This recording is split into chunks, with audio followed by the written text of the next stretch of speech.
Welcome back to our online English class. Today we are going to go over lessons C and D. So go ahead and open your student's book to page 100, as you can see on the screen. And we are going to learn about phrasal verbs. You might be familiar with this because I did introduce phrasal verbs in a previous lesson, if you remember. If you don't remember, that's okay. But phrasal verbs are very common and we use them all the time. But I'm going to go ahead and play the lesson.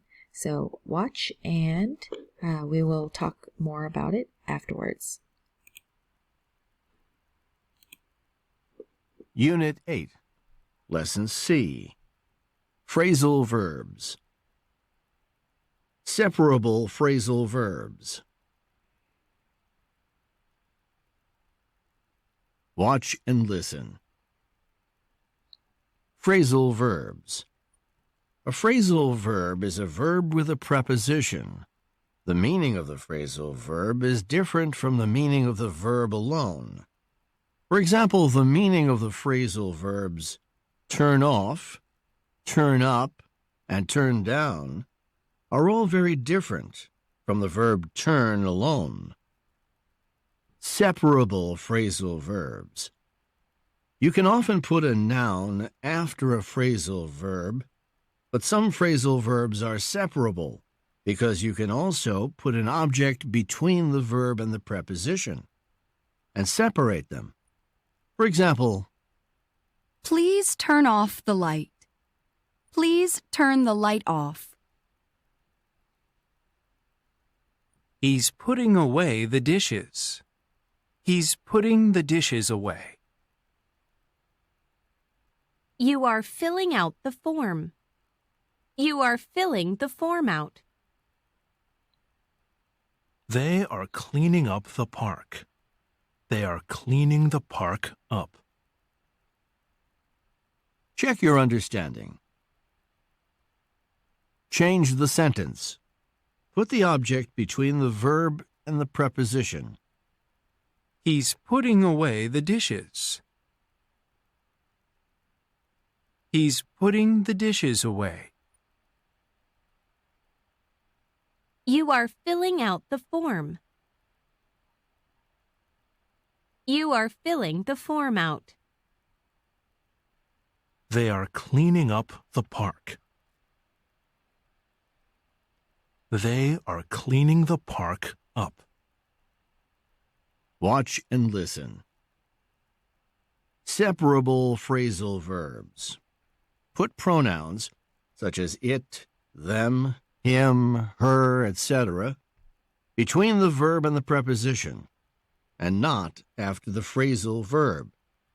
For example, Please turn off the music. Please turn it off.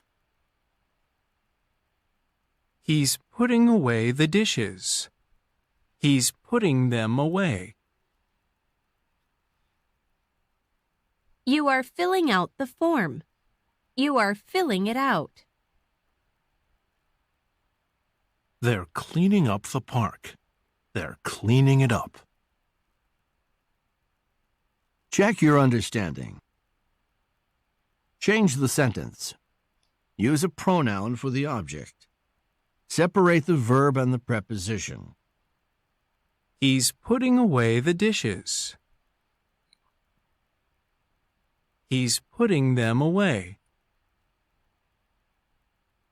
You are filling out the form. You are filling it out. They're cleaning up the park. They're cleaning it up. Let's review. A phrasal verb is a verb plus a preposition. The meaning of the phrasal verb is different from the meaning of the verb alone. These phrases are separable because you can put the second part of the phrase before or after the object. Alfred handed out the papers. He handed the papers out. He handed them out. Common separable phrasal verbs. Call back. Clean up. Fill out. Hand out. Put away. Throw out. Throw away. Turn down. Turn off. Turn up. Okay, so let's go back to our book. And let me explain one more time that when you separate the phrasal verb and put a pronoun between the phrasal verb, so in this case, he handed them out, keep in mind that you cannot put the pronoun at the end. So you cannot say, he handed out them. That is not correct. So when we use pronouns, we must put them in between the phrasal verb. But when you use the actual noun, then you can put it in the middle or at the end. So he, as you can see, Alfred handed out the papers, or he handed the papers out. But again, you cannot say he handed out them. Okay, so again, when you use a pronoun, you must put it in between the phrasal verb. Okay, now let's take a look at the useful language box. So in this box, you'll see that when we use papers, the pronoun is them, because papers is plural. So keep in mind that the pronoun them can be used for things also, not just people. I know when we use them or they, we often think about people. So if I say they are going to school, then of course we are talking about people. But they can also refer to objects. So if I say they are on my desk, then I might be talking about books. So if I say, where are the books? Then I can answer, they are on my desk. So they and them can refer to people or things. Okay? So don't get confused. And then the next word, application, the pronoun is it, because application is singular. Okay, so as you do this activity in exercise 2, make sure you check to see if the object is singular or plural. Okay, so let's take a look at number 1 together. She's handing out papers. Okay, and of course this is already done here, and we talked about papers being plural, so we use them. First let's look at the second sentence. She's handing the papers out. So you can put the noun in between the phrasal verb. And then we can also say she's handing them out. Okay, so remember the pronoun also goes in between the phrasal verb. Okay, so go ahead and take some time to complete the rest of this activity, and you can pause the video and continue when you're finished, and I will play the answers. Okay.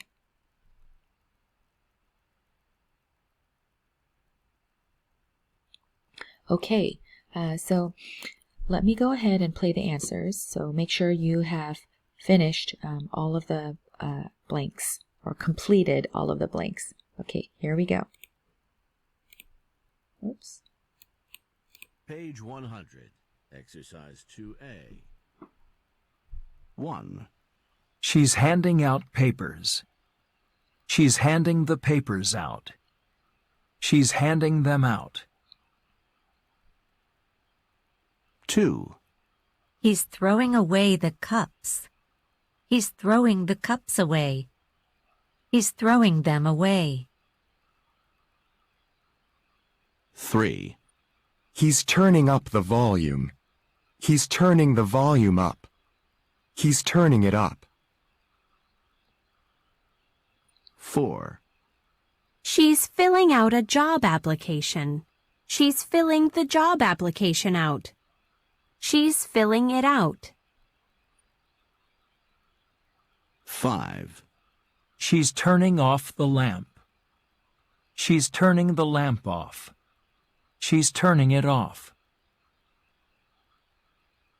6. He's putting away the clothes. He's putting the clothes away. He's putting them away. Okay, so now let's look at the next page and exercise B. It says talk with a partner, make requests, use the verbs in the box. Of course, we cannot talk with a partner unless you want to practice with someone in your family, and that's great. But if you can't, then again, that's fine. You can practice verbally on your own. But let's take a look at the example conversation. Okay, so I zoomed in so it's easier to see, but let's look at the conversation. Please turn the lights off. Okay, I'll turn them off. So when you say the first sentence or the request, then I want you to use the noun, so the lights. And then when you say the second sentence or the response, then I want you to use them, which is the pronoun. So make sure you use a pronoun for the response, just to practice. Okay, and check out the useful language box. So it says to make a polite request, you can use please, just like this conversation, but you can also use would you please or could you please. So for example, you could say, would you please turn the lights off? Or could you please turn the lights off? So these are a little bit more polite, and you can also put please at the end. So you could say, turn the lights off, please, or would you turn the lights off, please? Or could you turn the lights off, please? Okay, so when you do the rest of the activity, practice using different polite requests, and as I mentioned, make sure you use the pronoun for the second sentence. Okay, so you can pause the video and continue when you're finished.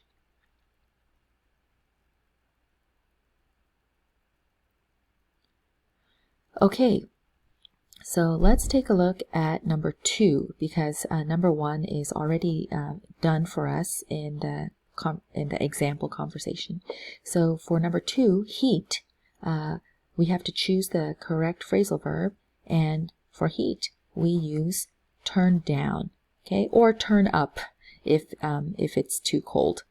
So we could say, would you please turn down the heat?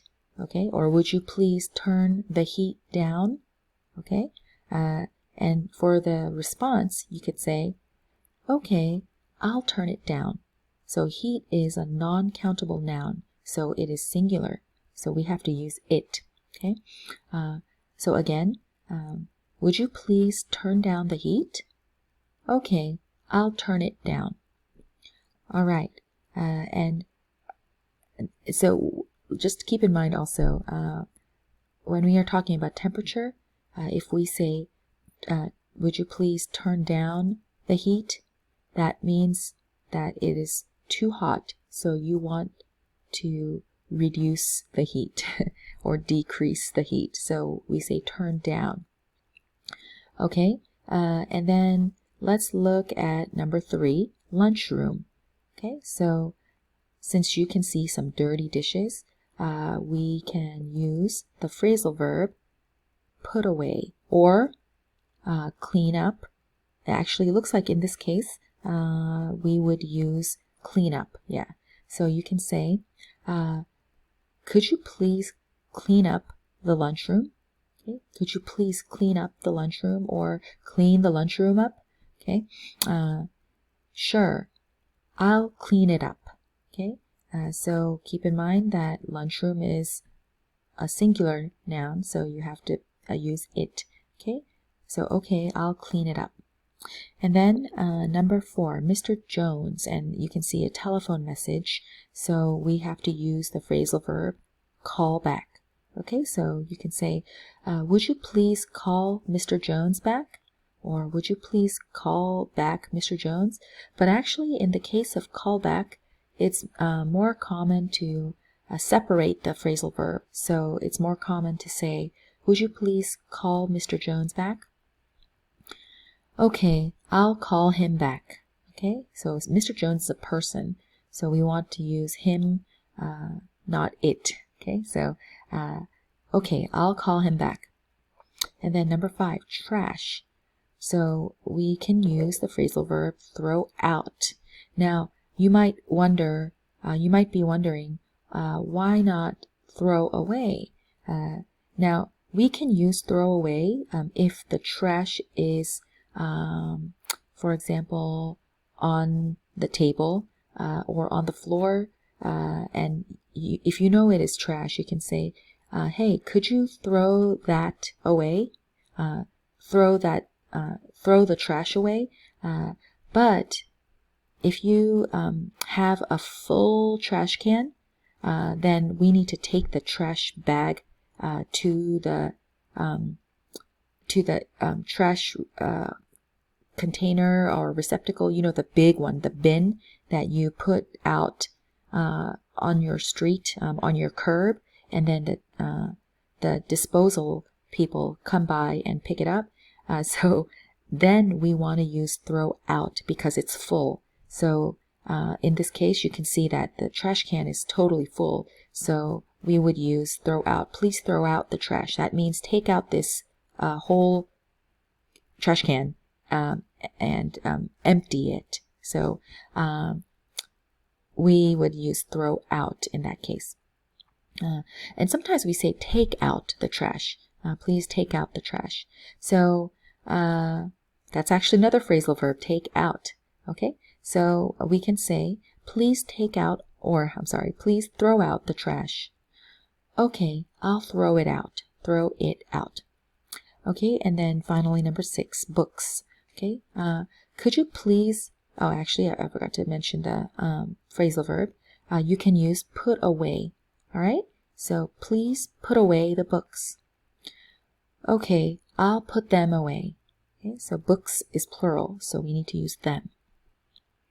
Okay, so we are going to move on to exercise 3. Let me go down. Oh, it's not working. Can't go down for some reason. Okay, that's okay. All right, so look at exercise 3. Communicate. So take some time to answer these questions. And again, if you're practicing with someone, you can ask the questions to them or have them ask you the questions. So after you're finished with this activity, you can go to part 2 of this video. Okay,